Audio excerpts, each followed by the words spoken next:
કાકા બળિયા ક્યારે આવે? કાકા બળિયા સૈતર મહિનાની અંધારી 13 ના દિવસે આવે. મમ્મી આ ઘોડીઓ શું કામ દોર્યું? એમાં નાના છોકરાને કાકા બળિયા હતા તે એને પૂરે વાંધે. મમ્મી આ બે ભાઈ કોણ છે? એ કાકા બળિયા અને એનો એક ભાઈ. કાકા બળિયા શું કહેવાય? એ ચિત્રા સાયતરના ભાઈ છે કાકા બળિયા.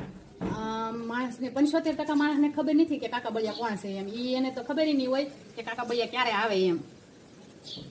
કાકા બળિયા એક પરબ છે, તે પરબના દિવસે ગોળની કઢી ખાવામાં આવે.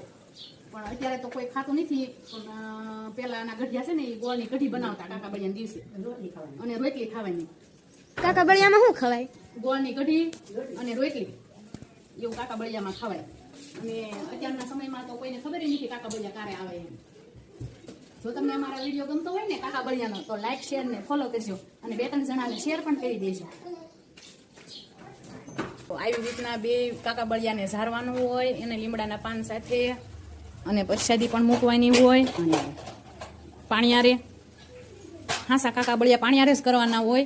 અને આ કાકા બળિયાનું માતમ બહુ છે, જે જાણે એ જ જાણે અને બીજાને તો ખબર નથી કે કાકા બળિયા કોણ છે. આંકડાના ફૂલ અને લીમડાના પાનના તોરણ બાંધવાના કાકા બળિયાને દિવસે, અને કુલર અગરબત્તીને દીવો કરીને કાકા બળિયાની પૂજા કરવાની અને કુલર બનાવીને તેને જમાડવાના.